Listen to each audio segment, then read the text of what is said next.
padroeira de um povo a lutar, a gente mineira te quer exaltar, não só lá na serra. Amado irmão, amada irmã, saúde e paz, com muito apreço, desejando de todo o coração e suplicando a Deus para nós a graça de abrirmos nosso coração e fazermos deste tempo da Quaresma um tempo de conversão, porque este é o tempo favorável para especial e amorosa escuta da palavra de Deus para nos qualificarmos. Interpelante é o que encontramos na homilia de um autor do século II, quando diz, indicando-nos um caminho: procuremos nós servir a Deus com o coração puro e seremos justos. Porque se não servimos a Deus e não acreditamos nas suas promessas, seremos infelizes. Ele lembra o profeta: infelizes os homens sem caráter e de coração inconstante, que dizem, já ouvimos tudo isto desde o tempo de nossos pais, mas apesar da esperança deste dia, de esperarmos dia após dia, nada vimos realizado. Ó insensatos, comparai-vos a uma árvore. Tomai como exemplo a videira. Primeiro perde as folhas, depois afloram os rebentos, em seguida vêm as uvas verdes e finalmente aparecem as uvas maduras. Assim também é conosco como o povo de Deus. Primeiro, o povo suportou calamidades e angústias, mas depois receberá benefícios. Por isso, não sejamos inconstantes, mas esperemos com perseverança para que a seu tempo recebamos a recompensa. Aquele que prometeu é fiel e dará a cada um segundo as suas obras. Se praticamos o que é justo aos olhos de Deus, entraremos no seu reino e receberemos o prêmio que nem os olhos viram, nem os ouvidos ouviram, nem jamais passou pelo pensamento dos homens, como nos diz o apóstolo Paulo, escrevendo aos Coríntios no capítulo 2, versículo 9. Naquele tempo, os discípulos de João aproximaram-se de Jesus e perguntaram: por que razão nós e os fariseus praticamos jejuns, mas os teus discípulos não? Disse-lhes Jesus: por acaso os amigos do noivo podem estar de luto enquanto o noivo está com eles? Dias virão em que o noivo será tirado do meio deles, então sim, eles jejuarão. Amado irmão, amada irmã, o nosso maior desafio na condição nossa de cidadãos e cidadãs, discípulos e discípulas de Jesus, no que exercemos como profissão, na nossa família, o nosso maior desafio é a nossa capacidade de discernir para escolher adequadamente. Por isso o mundo se descompassa com muita facilidade, nossa vida, nossas famílias, exatamente porque não sabemos escolher. E não sabemos escolher porque não sabemos discernir.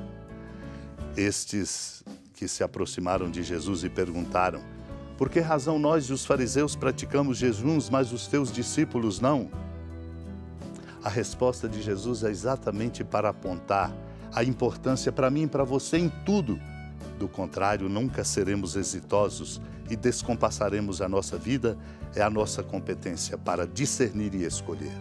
Por isso ele raciocina facilmente para nos fazer compreender. Por acaso os amigos do noivo, pergunta ele, podem estar de luto enquanto o noivo está com eles? Ora, se o noivo está presente, é hora de festa e não de fazer luto. E acrescenta, dias virão em que o noivo será tirado do meio deles. Então sim, eles jejuarão. O jejum é, portanto, uma experiência para nos fazer capazes de deixar aquilo que é supérfluo e nos fazer capazes de ver aquilo que de fato é essencial. Este é o nosso desafio. Somos, portanto, desafiados a fazer escolhas cada dia e a cada momento. Precisamos de proximidade com Deus para sermos iluminados em nossas escolhas e nosso coração fortalecido para não ser dominado pelo maligno e por sentimentos que nos põem na contramão do amor que nos regenera e salva. Assim, meu irmão e minha irmã, encontramos preciosa indicação das homilias do chamado Pseudo Crisóstomo do século IV, quando ele nos indica a oração, o diálogo com Deus é um bem incomparável, porque nos põe em comunhão íntima com Deus. Assim como os olhos do corpo são iluminados quando recebem a luz, a alma que se eleva para Deus é iluminada por sua luz inefável.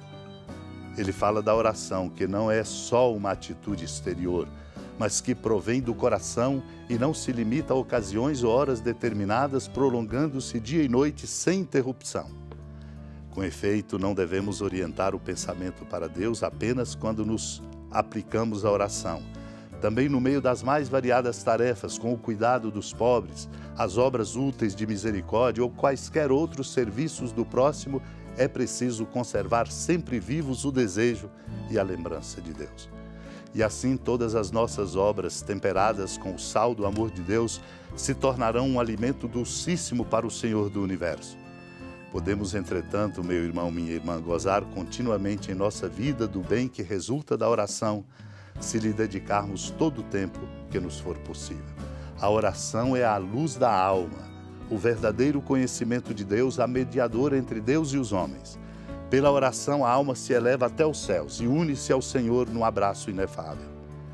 Como uma criança que, chorando, chama sua mãe, a alma deseja o leite divino, exprime seus próprios desejos e recebe dons superiores a tudo que é natural e visível. A oração é venerável, mensageira, que nos leva à presença de Deus, alegra a alma e tranquiliza o coração. Assim, nós nos prepararemos para o Senhor e Ele em nós uma digna morada. Assim teremos um esplêndido palácio real para o receber e poderemos tê-lo conosco na alma, transformada pela graça em imagem e templo da sua presença. Unidos ao coração da amada Mãe Maria, supliquemos a graça desta compreensão e, sobretudo, de sermos orantes, de praticar a oração para estarmos em sintonia com o coração de Deus. Supliquemos. Senhora da piedade, Mãe Virgem do Cristo Deus. Lembrai-vos, ó piedosíssima Virgem Maria, que nunca se ouviu dizer que alguém daqueles que, tendo recorrido à vossa proteção, implorado a vossa assistência e reclamado o vosso socorro, tenha sido por vós desamparado. Animado com igual confiança, a vós recorro, ó Virgem das Virgens, e gemendo sob o peso dos meus pecados, me prostro a vossos pés. Não desprezeis as minhas súplicas, ó Mãe do Verbo encarnado, mas dignai-vos de as ouvir propícia e de me alcançar o que vos peço. Amém. Feliz padroeira de um povo a lutar,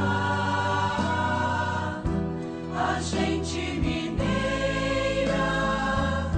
te quer exaltar,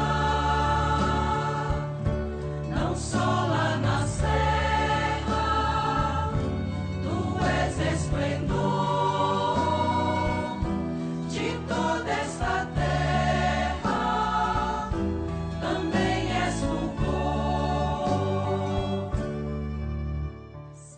Amado irmão, amada irmã, com alegria do Santuário Basílica da Padroeira do Estado de Minas Gerais, a Senhora da Piedade, que da sua casa de clemência e bondade nos acompanhe e nos abençoa do alto da serra, magnífica arquitetura divina, a bênção de Deus, amor misericordioso. Pai, Filho e Espírito Santo desça sobre sua família, proteja sua casa, sustente sua vida, fecunde o caminho missionário de nossa igreja, nos encha de sabedoria e permaneça conosco para sempre. Amém. Feliz padroeira